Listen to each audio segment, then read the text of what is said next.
அஸ்ஸலாமு அலைக்கும். Welcome to FM சமையல். ஹலோ ஃப்ரெண்ட்ஸ், எல்லோரும் எப்படி இருக்கீங்க? இன்றைக்கி வந்து எங்கள் வீட்டில் வந்து புளி இல்லாத மீன் குழம்பும் தேங்காய் பால் சாதமும் செய்ய போகிறேன். ஃபஸ்ட்டு வந்து தேங்காய் பால் சாதம் வந்து செய்துடுவோம். அதுக்கு வந்து அடுப்பை ஆன் பண்ணி ஒரு பாத்திரம் வச்சுருக்கேன். அதில் சின்னதாக ஒரு சின்ன பட்டை 3, ஒரு கிராம்பு, ஒரு ஏலக்காய் போட்டால் போதும். இது அதிகமாக வந்து பட்டை கிராம்புலாம் சேர்க்கக்கூடாது தேங்காய் பாலுக்கு. ஒரு 1/4 டீஸ்பூன் வந்து வெந்தயம் போட்டுக்கணும். தேங்காய் எண்ணெய் தான் நான் ஊற்றிருக்கேன். தேங்காய் எண்ணெயில் வந்து தேங்காய் பால் சாதம் செய்து பாருங்கள், அட்டகாசமாக இருக்கும். கருவேப்பிலை போட்டு நல்லா பொரிஞ்சு வந்தோடனே வெங்காயம், ஒரு பெரிய வெங்காயம் வந்து நீல வாக்கில் கட் பண்ணி அதையும் போட்டு நல்லா வதக்கிக்கின்னு, ரொம்ப பொன்னிறமாக வதங்கணுன்னு அவசியம் இல்லை, ஒரு கண்ணாடி பதத்துக்கு வதங்கினா போதும். இதில் வந்து ஒரு 3 பச்சை மிளகா வந்து நான் வந்து பால்லாம் ஊற்றிட்டு போடுவேன். நீங்கள் வந்து வதக்கும் போதே போடுறதா இருந்தால் போட்டுக்கோங்க. காரம் ஜாஸ்தியாக வேணாம் அப்படின்ட்டு நான் வந்து அப்படி போட்டுக்கிட்டேன். இஞ்சி பூண்டு பேஸ்ட்டு வந்து 1/2 டீஸ்பூன் அளவுக்கு சேர்த்துருக்கேன். எல்லாத்தையும் சேர்த்து ஒன்று சேர்ந்த மாதிரி வதக்கிட்டு இதுக்கு வந்து புளி இல்லாத மீன் குழம்பு வந்து அட்டகாசமாக இருக்கும். இந்த தேங்காய் பால் சாதத்துக்கு மெயினாக வந்து கெஸ்ட்டெலாம் வந்தால் இதே போல் செய்வாங்க. சாதாரணமாகவே நம்ம எப்போ வேணாலும் எடுத்துக்கலாம். பால் வந்து ஒரு தேங்காய் எடுத்து நான் பால் எடுத்து வச்சுருக்கேன். அரைப்படி அளவுக்கு சாப்பாடு அரிசி, அதாவது புழுங்கல் அரிசி. நம்ம எப்போதும் சாதம் வடிப்போம் இல்லையா, அந்த சாதம். ஏன்னா பச்சரிசியில் வந்து தேங்காய் பால் சாதம் வந்து வடித்தா நல்லா இருக்காது. தேங்காய் பால் வந்து 2.5 கப்பு அளவுக்கு ஊற்றிருக்கேன். எப்படின்னா 1.5 லிட்டர் அளவுக்கு நான் வந்து தேங்காய் பால் ஊற்றிருக்கேன். ஊற்றிட்டு தேவையான அளவு உப்பு, நம்ம வந்து உப்புலாம் இருக்கான்னு கரெக்டாக செக் பண்ணிக்கோங்க. நான் கரெக்டான பதத்துக்கு உப்பு வந்து போட்டிருக்கேன். மூடிட்டு நல்லா கொதி வந்தோடனே நம்ம ரைஸை எடுத்து நான் நல்லா வந்து வாஷ் பண்ணிவிட்டு ஒரு 10 நிமிஷம் ஊற விட்டு வச்சுருக்கேன். ஒரு 10 நிமிஷம் ஊற விட்டால் நல்லா வந்து நமக்கு வந்து சூப்பராக இருக்கும். எப்போதுமே வந்து நம்ம வந்து கீ ரைஸோ பிரியாணியோ எது செய்தாலும் வந்து ஒரு 10 நிமிஷம் ஊற வச்சுருங்க.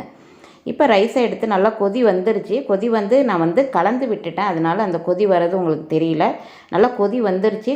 கொதி வந்தோடனே கலந்து விட்டு ரைஸை எடுத்து போட்டு நல்லா கலந்து விட்டுட்டு கொஞ்சமாக புதினா, கொஞ்சமாக மல்லி மட்டும் சேர்த்துட்டு மூடி போட்டு மூடின்னு. இந்த பக்கம் வந்து மீன் வந்து ஏற்கனவே நான் வந்து புளி இல்லாத மீன் குழம்பு வந்து நான் எனது வீடியோவில் போட்டிருக்கேன். நீங்கள் பாருங்கள், அதில் ஃபுல் வந்து இதோட செய்முறை இருக்கும். இப்போ வந்து மீன் எடுத்து, இது வந்து பாறை மீன் தான் இன்றைக்கி வாங்கிட்டு வந்தாங்க. இதை நல்லா சுத்தம் பண்ணிவிட்டு இதுக்கு உள்ள மசாலா வந்து மிளகாய்த்தூள், மல்லித்தூள், நம்ம எவ்வளோ மீன் எடுக்கிறோமோ அதுக்கு தகுந்த மாதிரி நம்ம வந்து மசாலா வந்து பிரட்டி வச்சு ஒரு 1/2 மணி நேரம் ஊற விட்டு இதே மாதிரி ஒரு தோசைக்கல்லில் வந்து பொரித்து எடுத்துக்கின்னு, அதே எண்ணெயில் நான் வந்து மண் சட்டி வச்சுருக்கேன். அதை அடுப்பை ஆன் பண்ணிவிட்டு அதே எண்ணெயை வந்து ஊற்றிட்டு நல்லெண்ணெய் தான் ஊற்றி பொரித்தேன். நல்லெண்ணெய் ஊற்றிட்டு வெங்காயம் 2 தக்காளி எடுத்தேன். அதில் அரை தக்காளி மட்டும் கட் பண்ணி போட்டிருக்கேன். ஒரு வெங்காயம், கருவேப்பிலை போட்டு நல்லா வதக்கிக்கின்னு, இது நல்லா வதங்கி வரணும். அதே மாதிரி வந்து தேங்காய் வந்து ஒரு கப் அளவுக்கு தேங்காய், பெருஞ்சீரகம் 1 டீஸ்பூன், பிறகு வந்து தக்காளி வந்து 1.5 தக்காளி வந்து போட்டு நல்லா மிக்ஸி ஜாரில் பேஸ்ட்டாக அரைச்சிட்டு அது தனியாக வச்சுருக்கேன்.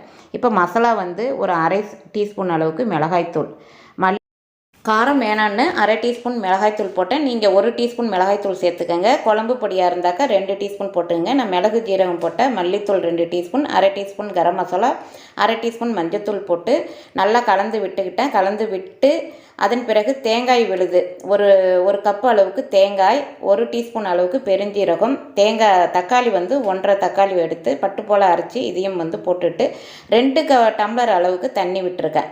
ரொம்ப வந்து திக்னஸாகவும் இருக்கக்கூடாது, கெட்டி பதத்துக்கு, ரொம்ப தண்ணியாகவும் ஆகிடக்கூடாது, குருமா பதத்துக்கு இருக்குன்னு இந்த புளி இல்லாத மீன் குழம்பு. இதோட செய்முறை வந்து என்னோடய எஃப்எம் சமையலில் இருக்குது, டீட்டெயிலாக நீங்கள் பார்த்துக்கலாம். சூப்பராக இருக்கும். தேங்காய் பாலோடு நீங்கள் சாப்பிடும்போது தேங்காய் பால் சாதத்தோட அருமையாக இருக்கும். டேஸ்ட்டு வந்து செம்மையாக இருக்கும். இதை நல்லா கலந்து விடுங்க. மூடிட்டு தேவையான அளவு உப்பும் சேர்த்துப்போம். உப்பு சேர்த்துட்டு அடுத்தது மூடிடுவோம். நல்லா கொதி வந்தோடனே மீனை எடுத்து போட வேண்டியது தான். நல்லா கொதி வந்தோடனே அரைப்பதமாக மீன் எடுத்து வச்சுருக்கோம் இல்லையா, நல்லா மூடிட்டு கொதி வந்தோடனே மீன் எடுத்து போடணும். இப்போ தேங்காய் பால் ரைஸ் வந்து ரெடியாக இருக்காங்க. இப்போ வந்து நல்லா தம்மில் போடுறதுக்கு நல்லா வந்து கிளறி விட்டுட்டு ஏன்னாக்கா வந்து ஒன்று சேர்ந்த மாதிரி கலந்து விட்டுட்டு அடுப்பை சிம்மில் வச்சு மூடின்னு ஒரு 10 நிமிஷம் வந்து அடுப்பை சிம்மில் வைப்போம்.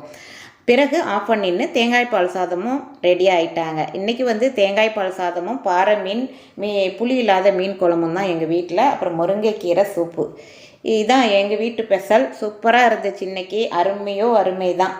அடுத்தது மீன் குழம்பு ரெடி ஆகிட்டாங்க. இப்போ கொதி வந்துட்டாங்க இவங்க. இதுக்கு கொஞ்சம் நம்ம வந்து கருவேப்பிலையும் போடணும், மல்லித்தலையும் போடணும். மல்லித்தலையும் போட்டிருக்கேன்.